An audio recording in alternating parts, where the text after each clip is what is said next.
السلام علیکم ناظرین، آپ دیکھ رہے ہیں لمحہ نیوز اور میں ہوں نوشاد علی خان۔ ناظرین، میں اپنے جو ہمارے لمحہ نیوز کا ایک میسج دیکھ رہا تھا، ایک دوست ہمارے پوچھ رہے تھے کہ ایران اور امریکہ پہ کیا اپڈیٹ ہے، تو میں نے کرنا تو اگرچہ کوئی اور ویلاگ تھا، لیکن میں نے کہا میں یہ ضرور اپڈیٹ دے دوں۔ دیکھیں کل سے دوحہ میں مذاکرات شروع ہو رہے ہیں، لیکن جو امپورٹنٹ معاملہ ہے اس وقت، کچھ پروپیگنڈا بھی شروع ہو چکا ہے۔ آپ جانتے ہیں کہ ایران اور امریکہ نے ایک دوسرے پر حملے بھی کیے ہیں۔ ایران نے کیے ہیں یا نہیں کیے، یہ ایک علیحدہ ڈیبیٹ ہے، کیونکہ ایک جو حملہ ہوا ایک آئل ٹینکر کے اوپر، اس کے بارے میں برطانوی جو جسے کہہ لیجیے لا انفورسرز ہیں، ان کا کہنا یہ ہے کہ یہ ان نون پروجیکٹائل تھا۔ اب پتہ نہیں یہ جو کوئی امریکہ ایران پر حملہ تو ریئیکشن کے طور پہ کرتا ہے نا، لیکن جو ایران کے حملوں کی بات کی گئی ٹینکرز کے اوپر، یا وہ درست ہے نہیں ہے، یہ ایک علیحدہ سے ڈیبیٹ ہے۔ جو ایکچوئل سچویشن ہے وہ یہ ہے، جو پروپیگنڈا شروع کیا جا رہا ہے، آپ کو جو امپورٹنٹ بات میں بتانے لگا ہوں، کہ کہا جا رہا ہے کہ ایران نے جو حزب اللہ ہے اس کو جو ہے نا اس کو چھوڑ دیا ہے سیکرٹلی، یہ بات ڈیل طے ہوئی ہے اور وہ حزب اللہ سے پیچھے ہٹ گیا ہے۔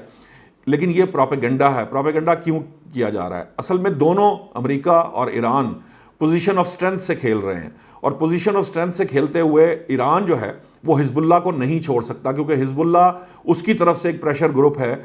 جو کہ امریکہ اور اسرائیل کو جسے کہہ لیجیے اسٹیپ بیک کرنے میں مدد دیتا ہے۔ معاملہ یہ ہے کہ یہ جو اسرائیل اور حزب اللہ کی اس وقت سیز فائر ہوئی، بیسکلی یہ کروائی اس لیے گئی، یہ حزب اللہ کے ساتھ نہیں کروائی گئی، یہ لبنان کے اس حصے کے مالکان سے کروائی گئی ہے جو ایکچولی اسرائیل کے درپردہ ہیں۔ یعنی جو جنوبی لبنان ہے اس پہ حزب اللہ کا قبضہ ہے، جو شمالی لبنان ہے وہاں ایک صدر بھی ہیں، اور وہ جو حکومت ہے اس کے بارے میں کہا جاتا ہے کہ وہ اسرائیل نواز ہے۔ تو ایکچولی یہ جو واشنگٹن میں مذاکرات کر کے جس سیز فائر کی بات کی جا رہی ہے، اسے حزب اللہ نے نہ صرف ریجیکٹ کر دیا ہے، بلکہ لبنان کے جنوبی جو علاقے ہیں وہاں پر حزب اللہ کے یہ اس کو ریجیکٹ کرنے کے بعد مظاہرے بھی ہوئے ہیں، آپ نے سیٹلائٹ چینلز پہ دیکھی بھی ہوگی خبر۔ اب معاملہ یہ ہے کہ حزب اللہ کی وہاں بڑی اچھی سٹینڈنگ موجود ہے ان علاقوں میں، کیونکہ یہ وہ علاقے ہیں جو ایکچولی حزب اللہ نے، جب ایسی کئی تنظیمیں بنی تھیں لیکن جب حزب اللہ بنی تو وہ کامیاب ہوئی اسرائیل کو یہاں سے پیچھے دھکیلنے میں۔ یہ وہ علاقے ہیں جہاں پر آج یہ نبطیہ اور اس طرح کے جو 2-3 علاقے ہیں، وہ ایکچولی وہ علاقے ہیں جو اسرائیل سے چھڑوائے گئے تھے اور حزب اللہ نے چھڑوائے تھے۔ اب اسرائیل امریکہ مل کر یہ گیم کر رہے ہیں کہ وہ پریشر گروپ، جس طرح ایران کا حزب اللہ ایک پریشر گروپ ہے، اسی طرح جو شمالی لبنان کے اندر جو حکومت ہے اس کے ساتھ یہ سیز فائر کا دنیا کو پیغام دکھا کے، اور وہ بیسکلی حزب اللہ کو کمزور کرنے کی کوشش کی جا رہی ہے۔ اور یہ جو پروپیگنڈا جس کی میں بات کر رہا ہوں وہ اس لیے کیا جا رہا ہے کہ ایران کو کمزور کیا جا سکے، ایران کی بارگیننگ پوزیشن جو ہے وہ کمزور کی جا سکے، اور وہ پوزیشن آف اسٹرینتھ سے نہ امریکہ کے سامنے بیٹھ سکے۔ لیکن ابھی تک جو طریقہ کار ایران نے اڈاپٹ کیا ہوا ہے، ایران کسی بھی حملے کا جواب دیتا ہے، پوزیشن آف اسٹرینتھ سے بات کرتا ہے، اور یہی وہ معاملہ ہے جس کی وجہ سے امریکہ تھوڑا خائف بھی ہے اور تھوڑا پریشان بھی ہے۔ اب سفارتی معاملات کو جو ایرانی ہیں وہ امریکیوں سے بہت بہتر جو ہے وہ ڈیل کرتے ہیں۔ اس کی وجہ یہ ہے کہ وہ ایک عرصہ دراز سے پوری دنیا کو فیس کرتے آ رہے ہیں اور سفارتی طریقے سے ہی اپنے آپ کو سروائیو کروا رہے ہیں۔ جو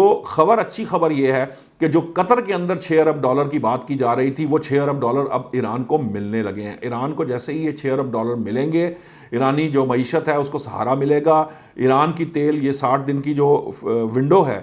موسٹ پروبلی ایکسٹینڈ ہی ہوگی، کیونکہ اب امریکہ اس پوزیشن میں نہیں ہے کہ وہ فل فلیج وار جو ہے وہ ایران کے اوپر دوبارہ امپوز کر سکے۔ سو اس وقت سچویشن جو ہے وہ ایران کی فیور میں ہے۔ ایران اس کو پراپر طریقے سے ایکسپلائٹ کر رہا ہے اور کوشش کر رہا ہے کہ وہ جو گریٹر اسرائیل کا منصوبہ، جس کے اوپر کچھ عرب ممالک بھی اس کا ساتھ دے رہے تھے، اب وہ کھٹائی میں ڈال دیا ہے ایران نے، اور نہ صرف وہ اس میں کامیاب ہوا ہے بلکہ جو دیگر عرب ممالک جو اسرائیل کے ساتھ تھے، اب وہ بھی تھوڑا سا اسرائیل سے پیچھے ہٹنے پر مجبور ہو گئے ہیں، خوش چاہے نہ ہوں لیکن مجبور ہیں، کیونکہ خطے کی جو سچویشن ہے وہ روس اور چین کی وجہ سے بدل رہی ہے۔ پاکستان کی جو کوششیں تھیں، جو ایکچولی اسرائیل نے جو ایکچوئل کام کیا تھا عرب ممالک کو ایران سے لڑانے کا، وہ پاکستان نے ہونے نہیں دیا۔ پاکستان نے مجبور کیا امریکہ کو اور اسرائیل کو، وہ ان کو جنگ بندی کرنا پڑی۔ اس لیے اب یہ جو میں نے آپ کو پچھلے ویلاگ میں بتایا تھا کہ نیتن یاہو کی قربانی تو دی جا چکی ہے، اب اس کے مقابلے میں وہ پروپیگنڈا کر رہے ہیں کہ ایران نے حزب اللہ کی قربانی دے دی ہے، حالانکہ ایران نے حزب اللہ کی قربانی نہیں دی۔ ایک اور بات جو کلیئر کرنے والی ہے، حزب اللہ ایران نے نہیں بنائی تھی۔ ہاں حزب اللہ کو سپورٹ ضرور ایران نے دی تھی، کیونکہ یہ ایک جو ریجن پہ خطے میں یہ وہ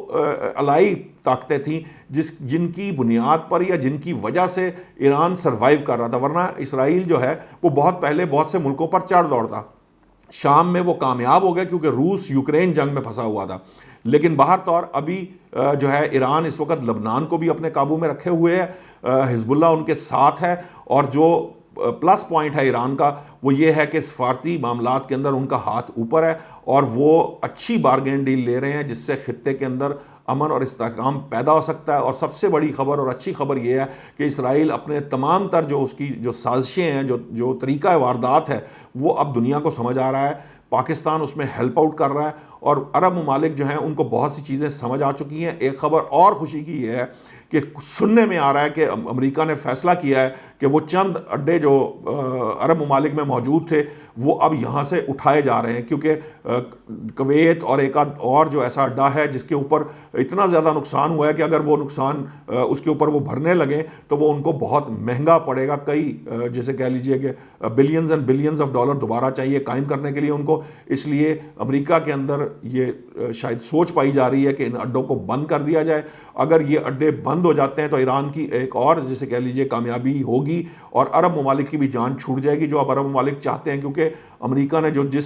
جس سیکیورٹی کی وعدہ کر کے سیکیورٹی کا جو ٹریلینز آف ڈالرز اینٹھے ہیں عرب ممالک سے، ان کا کوئی فائدہ نہیں ہوا. تو موسٹ پروبیبلی جو آنے والے وقت کے اندر امریکہ کا رول کم ہو رہا ہے اس خطے کے اندر، اور جیسے جیسے امریکہ اور اسرائیل کا رول اس خطے میں کم ہوتا چلا جائے گا ویسے ویسے جو ہے وہ اس خطے کی جو بحالی ہے اور اس کی معیشت جو ہے وہ بہتر ہوتی چلی جائے گی.